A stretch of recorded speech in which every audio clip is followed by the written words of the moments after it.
Di dalam hadis Sahih Imam Muslim, Nabi SAW telah menyebutkan tentang Dajjal ini. Nabi menyebutkan Dajjal itu anak keturunan cucu-cucu Adam yang normal seperti kita-kita. Dia lebih pendek daripada kamu sedikit. Tubuhnya gompal, bahunya kanan dan kiri itu lebih jauh, dadanya bidang, kemudian full daging. Rambutnya kribo, kemudian kulitnya berwarna putih pucat mayat gitu ya, dan ada beberapa bercak merah. Kedua matanya normal, akan tetapi dalam artian normal dua-duanya ada, bukan satu yang di situ. Dua-duanya ada, hanya saja mata yang sebelah kanan itu tertutupi oleh daging yang meleleh ke bawah. Akan tetapi kelihatan betul bahwa biji mata itu sudah seperti mau lepas sehingga membengkak di sini. Yang sebelah kiri kata Rasulullah sudah hampir sepenuhnya keluar dan berkabut berwarna hijau kaca.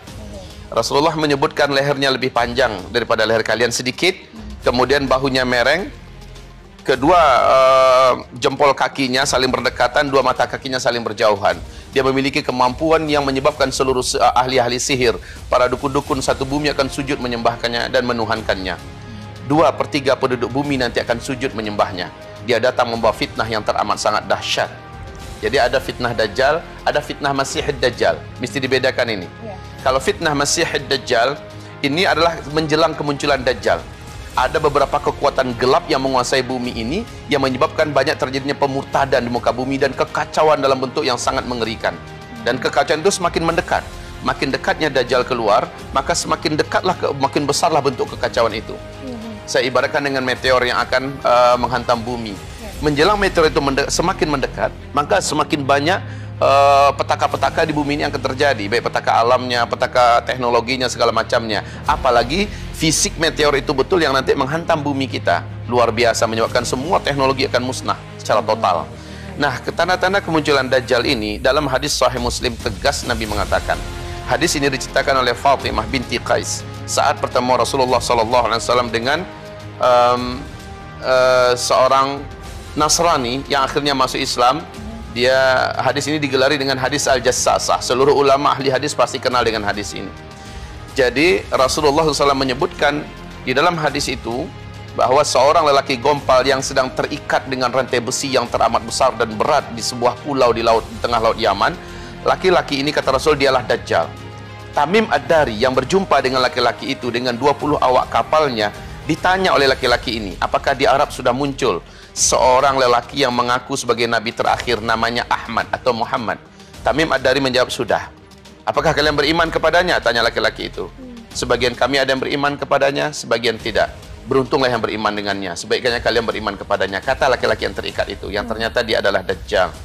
Kemudian dia bertanya dijawab, dia bertanya dijawab. Pertanyaan yang paling fenomenal, dan ini yang berkaitan dengan urusan kita dan yang ditanyakan oleh Mbak kita tadi.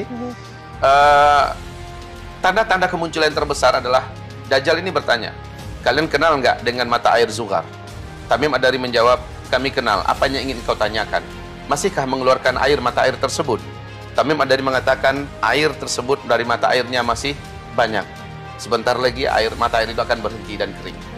Kemudian yang kedua ditanyakannya, apakah kalian kenal dengan kebun kurma Baisan di Baisan? Maka Tamim Ad-Dari menjawab, kami tahu.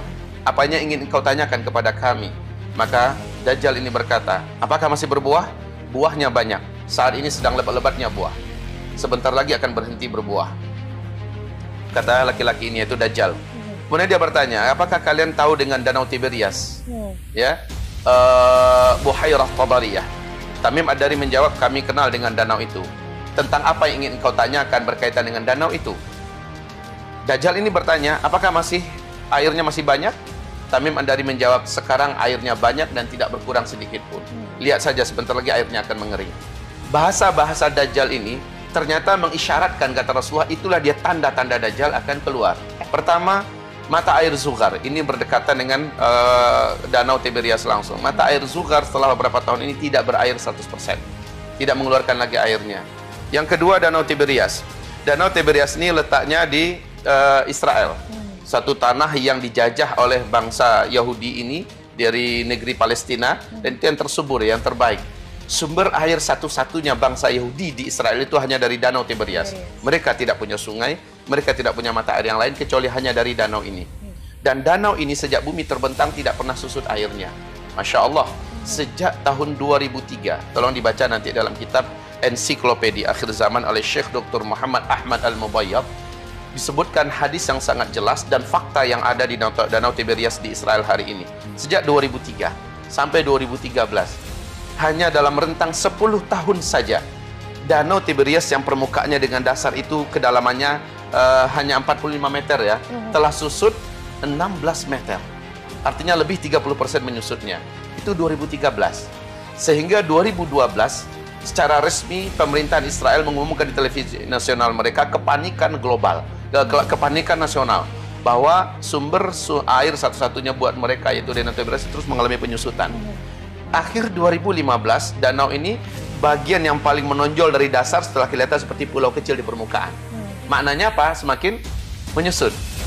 Akhirnya pemerintah Israel sekarang memutuskan bahwa sumber air ke depan itu adalah air laut yang disuling.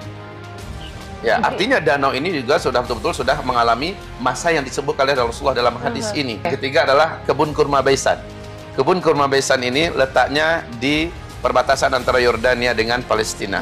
Kebun kurma Baisan ini sejak 6 tahun belakangan buahnya rusak dan mengalami penyusutan dalam jumlah jumlah buah itu sangat menyusut sekali. Tapi 2 tahun terakhir kebun kurma Baisan sudah tidak berbuah 100% dan batangnya pun cenderung layu dan mati. Tanda-tanda fitnah Dajjal kita telah sebutkan tadi ya, yang besarnya itu. Kemudian untuk tanda-tanda yang lain kita sudah melihat bagaimana persiapan masing-masing negara memunculkan simbol-simbol Dajjal. Bahkan kata Rasulullah tidak ada satu kota pun di bumi ini melainkan Dajjal pasti masuk ke dalamnya. Dan setiap Dajjal masuk ke dalamnya, orang-orang yang ada di dusun, di kampung, yang ada di lembah, di bukit, seluruhnya akan turun menuju titik di mana Dajjal berada.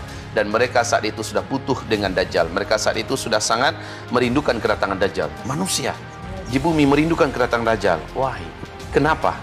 Karena memang saat Dajjal itu keluar, kelaparan sudah melanda bumi sejak 3 tahun berturut-turut. Bumi akan mengalami paceklik dan kemarau yang sangat ekstrim secara 3 tahun berturut-turut. Dan ini hadisnya Sahih Bukhari dan Muslim. BMKG Dunia mengatakan bahwa 2019, 2022, ya berarti 2020, 2021 dan 2022 pas 3 tahun berturut-turut bumi akan mengalami paceklik dan kemarau yang sangat ekstrim. Apakah ini dalam rangka menyambut kedatangan Dajjal? Wallahu a'lam. Hanya ada yang unik. Ini perlu untuk kita telusuri bersama-sama. TV Arab mengumumkan pada tahun 2004 ya, mengumumkan bahwa telah lahir seorang bayi laki-laki Palestina. Ini perlu juga untuk kita sebutkan. Berkenaan apakah ini berita sahih atau tidak, ya itu kita lihat kepada faktanya saja di lapangan. Hanya saja Nabi mengatakan, nanti satu-satunya manusia yang tidak mampu ditaklukkan oleh Dajjal adalah seorang remaja laki-laki. Dia tidak mau sujud kepada Dajjal. Padahal siapapun manusia kalau jumpa dengan Dajjal, bertatapan dengan Dajjal, imannya menguap dan dia akan kafir kepada Allah, dia akan sujud menyembah Dajjal. Nabi haramkan umatnya jangan ketemu Dajjal. Tapi remaja ini aneh. Saat berjumpa dengan Dajjal dia tegar seperti biasa, imannya tetap membara di dada. Dajjal berkata kepadanya, kenapa kamu tidak mau sujud kepada saya? Lihat manusia semuanya menyembah saya. Apa kata remaja itu? Ciri-ciri tentang engkau sudah saya baca dalam hadis Nabi dan engkau adalah Dajjal. Haram bagi saya sujud kepada engkau, saya hanya akan sujud kepada Allah.